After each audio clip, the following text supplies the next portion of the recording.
तो आज हमारे साथ डॉक्टर विक्रम गौड़ रसिक जी हैं, जो न केवल हिंदी के प्राध्यापक हैं बल्कि हिंदी के बहुत बड़े कवि, बहुत अच्छे इंसान और बहुत अच्छी साहित्य की समझ रखने वाले रसिक जी हमारे साथ हैं, जो खुद एक बहुत अच्छे कवि हैं। तो वो वैसे तो पढ़ाते हैं सबको, लेकिन आज की कक्षा में हमारे साथ बहुत से छात्र भी हैं, बहुत सारे साहित्य प्रेमी हैं और बहुत सारे साहित्यकार भी जुड़े हुए हैं। दरअसल मैंने देखा है कि जितने इनके यूट्यूब में कार्यक्रम ये अपलोड करते हैं, वो उसके दर्शक बहुत ज़्यादा होते हैं, श्रोता बहुत ज़्यादा होते हैं। तो आज भी हम उम्मीद करते हैं कि बहुत सारे श्रोता दर्शक हमसे जुड़ेंगे। तो आज का विषय हमारा भारतीय काव्य शास्त्र। रसिक जी, सबसे पहले आपसे एक छोटा सवाल है जो जी अक्सर परंपरा में पूछा जाता है जी। कि भारतीय काव्य शास्त्र है क्या?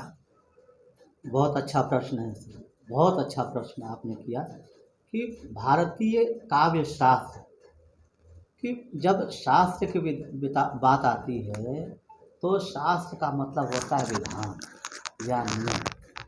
और भारत में जितनी भी रचनाएं लिखी गई तो वो नियमबद्ध होकर के लिखी गई और भारतीय कविताओं को लिखना पढ़ना सिखाने का एक विधान वो शास्त्र होता है। और वही शास्त्र जो है भारतीय काव्य या कविता को पर एक पैबंद लगाता है। और भारतीय कविता, जब भारतीयता की बात आ जाती है तो भारत से में की परंपरा पर लिखी जाने वाली जो कविता है वो भारतीय काव्य हो गया। और उस कैसे कविता लिखी जाए उसको सिखाने का जो विधान है वो शास्त्र हो गया। तो यही जो है भारतीय काव्य शास्त्र है। तो आपने बहुत अच्छा इसके स्पष्ट किया भारतीय काव्य शास्त्र को। मैं ये भी मेरी जिज्ञासा है और हमारे तमाम दर्शकों की जिज्ञासा भी होगी जी कि इसके कुछ कवियों के नाम आप लेना चाहो, कुछ जो साहित्य के जो प्राचीन हमारे जो जी कवि रहे हैं, जो साहित्यकार रहे हैं, जी जी कुछ के नाम अगर आप गिनाना चाहो ताकि हमारे दर्शक ठीक तरह समझ पाए भारतीय काव्य शास्त्र के बारे में। जी। बहुत अच्छा प्रश्न है कि अब देखिए, पहले तो जो है मैं बताना चाहूँगा कि देखिए कवि, एक तो कवि और दूसरा उनकी कविता, उनके द्वारा रचित कविता काव्य हो गया। कवि और कविता, उनकी रचना, उनको काव्य कहा। और उन जो नियम है, जो विधान है, उसको बनाने वाले जो आचार्य हैं वे अनेक हैं। और सबसे पहले जब काव्य का विधान बनाने वाले ऐसे आचार्य हैं, उनका नाम है भरत मुनि, आचार्य भरत मुनि। और इन्होंने चूँकि रस को कविता की आत्मा माना, उन्होंने कहा कि रसात ऋते न ही किंचित काव्यम, बिना रस के कोई कविता है हो ही नहीं सकती, बिना रस का कोई नाटक हो ही नहीं सकता। हालांकि उन्होंने नाट्य शास्त्र की रचना की कि नाटक कैसे लिखा जाए, उसके विधान की रचना की, पर उसमें जो है उन्होंने वो रस को अपना एक संप्रदाय माना कि वो एक संप्रदाय, वही उसका वो संप्रदाय जो है सिद्धांत बन गया, रस सिद्धांत हो गया। तो ये 6 सिद्धांत हैं काव्य शास्त्र के। बताना चाहेंगे उनका नाम आप? एक तो रस सिद्धांत हो गया, रस संप्रदाय हो गया, जिसके प्रवर्तक हैं आचार्य भरत मुनि। और दूसरे जो हैं भामा हैं, भामा ने अलंकार संप्रदाय को माना, अलंकार संप्रदाय को। और दूसरे जो हैं और दूसरे जो हैं वो हैं ये आचार्य वामन, उन्होंने जो है रीति संप्रदाय को माना, जिसको रीति सिद्धांत के नाम पर जाना गया, रीति सिद्धांत। और एक है जिन्होंने वो हैं आचार्य आनंदवर्धन, जिन्होंने जो है ध्वनि को संप्रदाय माना, या ध्वनि काव्य शास्त्र का जो सिद्धांत है वो ध्वनि है, ध्वनि की बात की। और दूसरे एक हैं वो है क्षेमेंद्र, क्षेमेंद्र जो हैं उन्होंने औचित्य संप्रदाय को माना, और उनका है वो काव्य प्रकाश उनकी रचना है। तो उन्होंने कहा कि भाई बिना औचित्य कविता में क्या उचित है क्या अनुचित है, इसका विधान भी होना चाहिए। इसीलिए उन्होंने औचित्य शास्त्र को बढ़ावा दिया, औचित्य शास्त्र को प्रधानता दी कि औचित्य। इस प्रकार 6 से जो है 6 संप्रदाय हो गए, और यही 6 जो है इस साहित्य के सिद्धांत हुए। तो ये जो आपने रसों के जिक्र किया, काव्य शास्त्र के 6 प्रकार बताए, जी जी, तो इसमें जैसे मुख्य तो हम रस सिद्धांत को मानते हैं, हाँ, जिससे हमारा साहित्य आगे बढ़ा। जी जी। तो रस सिद्धांत जो है उसके आगे, उसको आगे बढ़ाने के लिए किन किन कवियों का ज़्यादा योगदान रहा, जिसे आगे लेके चले? तो रस सिद्धांत में जब भरत मुनि ने जब प्रारंभ किया, तब रस सिद्धांत की जहाँ तक बात आती है, उसके बाद ये अभिनव गुप्त हैं, ये और जो है ये आपके रुद्रट हैं, भट्टनायक हैं, भट्टलोलट हैं, इन लोगों ने भी रस को बढ़ावा दिया, रस सिद्धांत को प्राथमिकता दी। लेकिन धीरे धीरे आगे चल कर के जो है रस और अलंकार दोनों को प्राथमिकता दी गई, ताकि बिना रस के अलावा और बिना अलंकार के अलावा कविता जो है बन ही नहीं सकती। कविता इसीलिए कहा गया है कि निर्भूषम कविता भनति न वनिता। कविता रूपी जो वनिता जो है, कविता रूपी स्त्री जो है, बिना आभूषण के सुंदर लग ही नहीं सकती। इसीलिए पहले जो ये जो काव्य शास्त्र है, इसका प्रथम अभिनाम से अभिहित किया गया, जिसका नाम है सौंदर्य शास्त्र। सौंदर्य शास्त्र पहले सौंदर्य शास्त्र हुआ, उसके बाद साहित्य शास्त्र हुआ, फिर उसके बाद जो है काव्य शास्त्र हुआ। तो अब साहित्य शास्त्र और काव्य शास्त्र पर ही चर्चा होती है। अब तो मुख्य रूप से काव्य शास्त्र पर ही चर्चा होती है। वो भारतीय काव्य शास्त्र जो है उसी पर चर्चा होती है। साहित्य अगर आपसे पूछा कोई कहे कि वे साहित्य शास्त्र क्या है, सौंदर्य शास्त्र क्या है, तो आप जो है ये एक ही पर्याय बताएंगे, एक ही पर्याय। जैसे डॉक्टर राम अवतार बहरवा, डॉक्टर विक्रम गौड़ रसिक, दोनों नाम अलग अलग हैं, पर इनका जो अभिप्राय जो है, इनकी भावनाएं जो है एक हैं।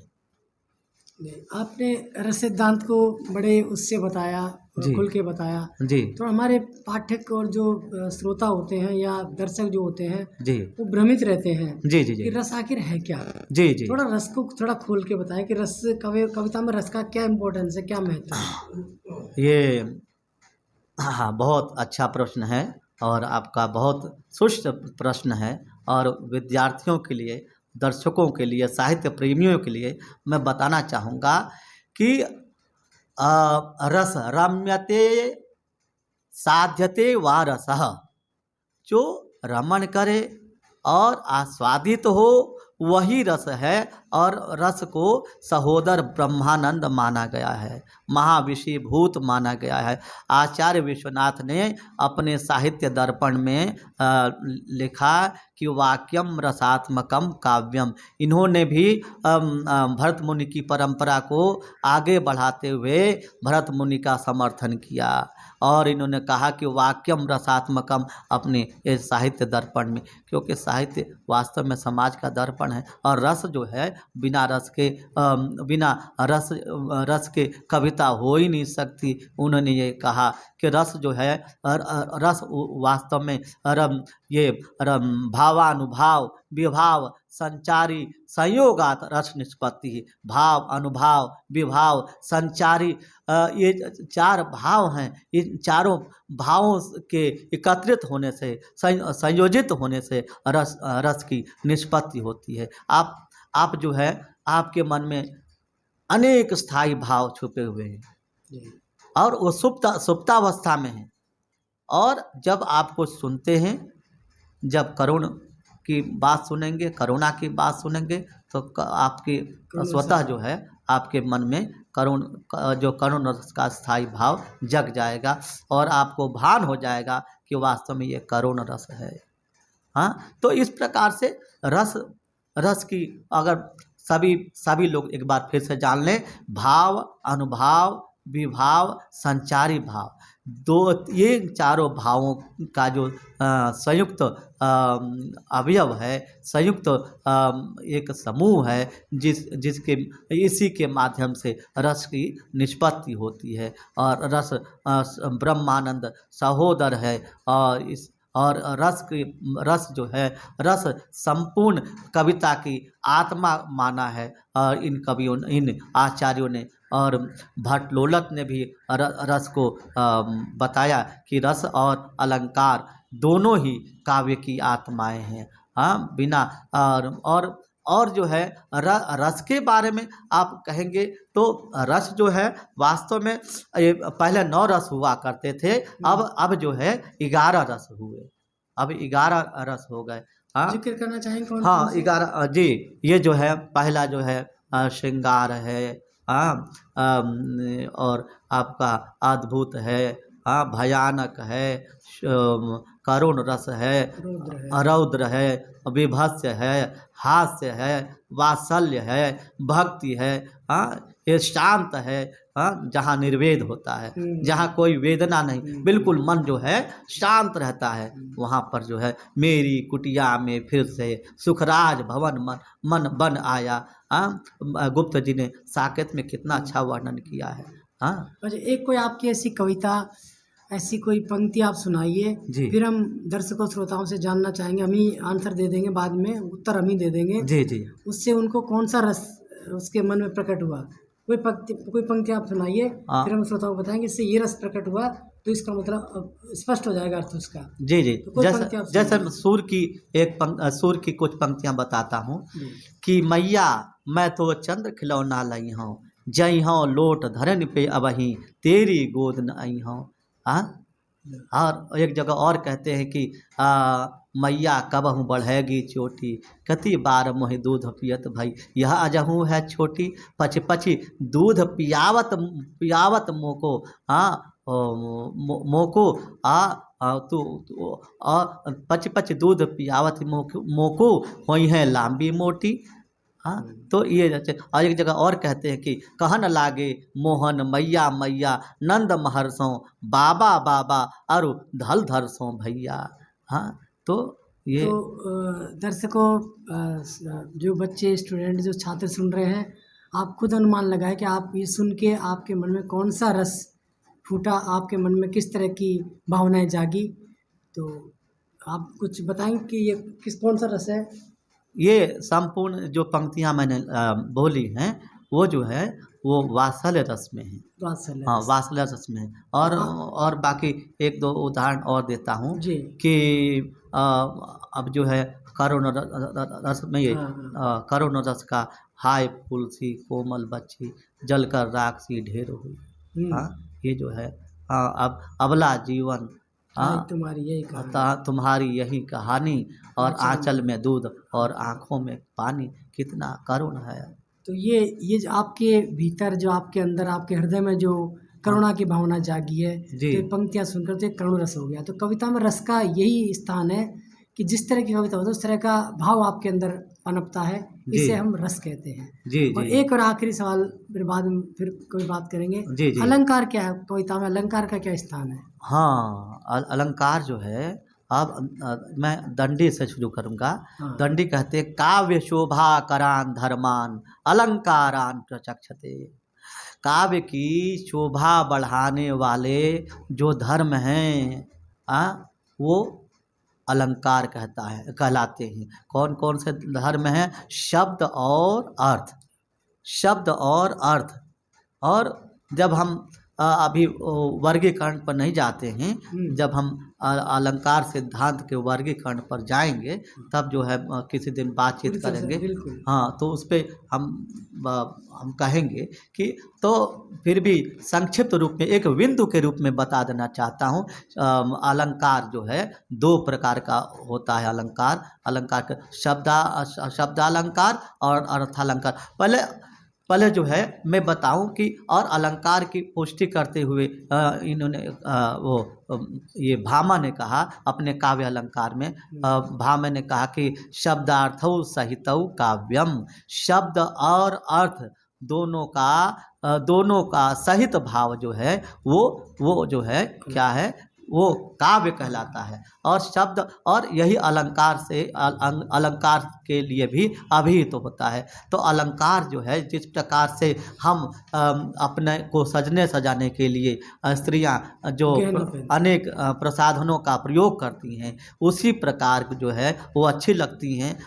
उसी प्रकार से जो है, जो कविता रूपी स्त्री है, कविता रूपी जो वनिता है, उसको सजाने के लिए शब्द और अर्थ दोनों की आवश्यकता होती है। और इन्हीं शब्दों और अर्थों से, जब शब्द और अर्थ से जब कविता सजती है, तो इसी शब्द और अर्थ का जो धर्म है, गुण धर्म है, ये जो है ये अलंकार कहलाता है। अलम करोति इति अलंकारः, अलम करोति इति अलंकारः। जो संपूर्ण रूप से अलम करोति, सज्जाम करोति, सज्जा करती है, आप विभूषयति, विभूषित करती है, वही जो है अलंकार है। बिना अलंकार के कविता जो है हो ही नहीं सकती। तो इसीलिए आचार्य केशव भी कहते हैं कि भूषण बिना न विराजई, कविता बनिता मित्र।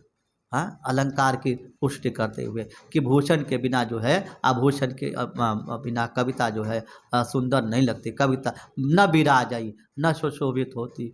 विशेष रूपेण विराजई विराजते, विशिष्ट रूपेण राजते इति विराजई। वो जो है वो कविता बनिता मित्र, कविता रूपी स्त्री मित्र जो है वो कभी बिना आभूषण के सुशोभित हो ही नहीं सकती।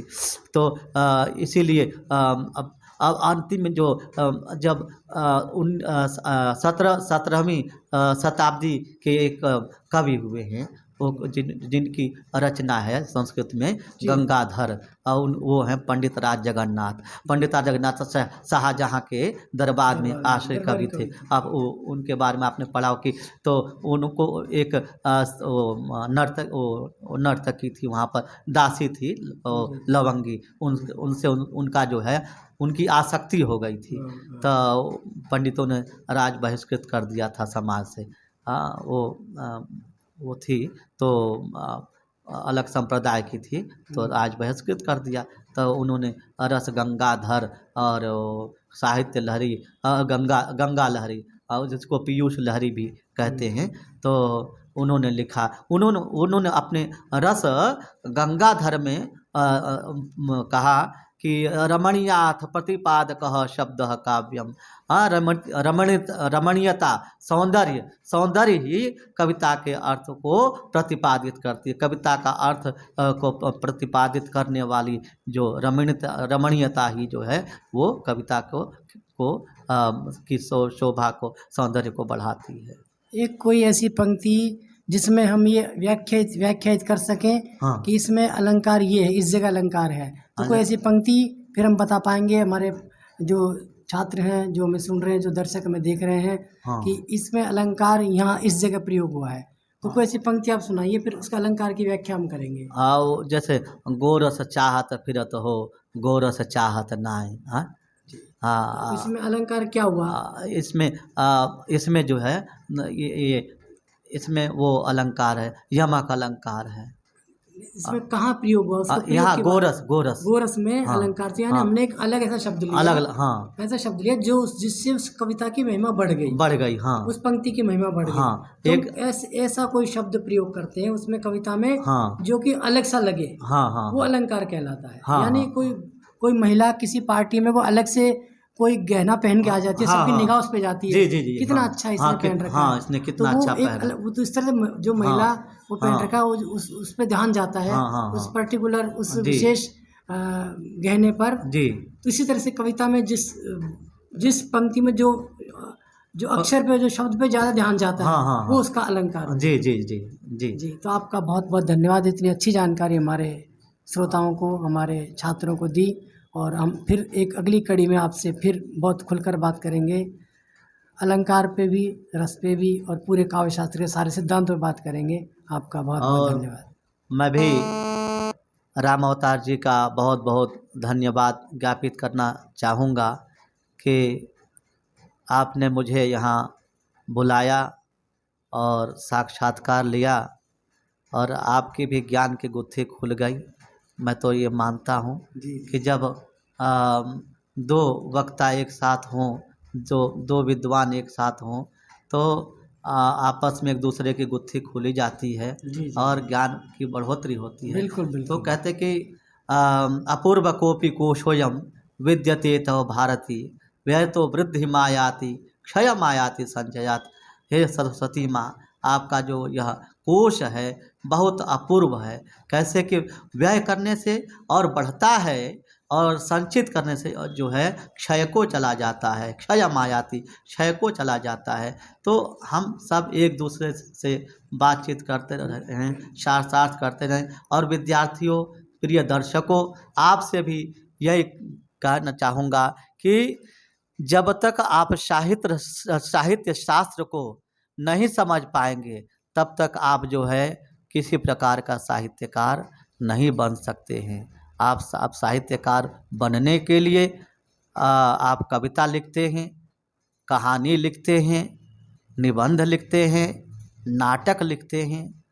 तो आप नाटककारों को, कहानीकारों को, साहित्यकारों को पढ़िए और संस्कृत के जितने भी आचार्य हैं, दंडी से लेकर के ये आचार्य भरत मुनि से लेकर के, उन्होंने कहा, भरत मुनि ने कि कि काव्यम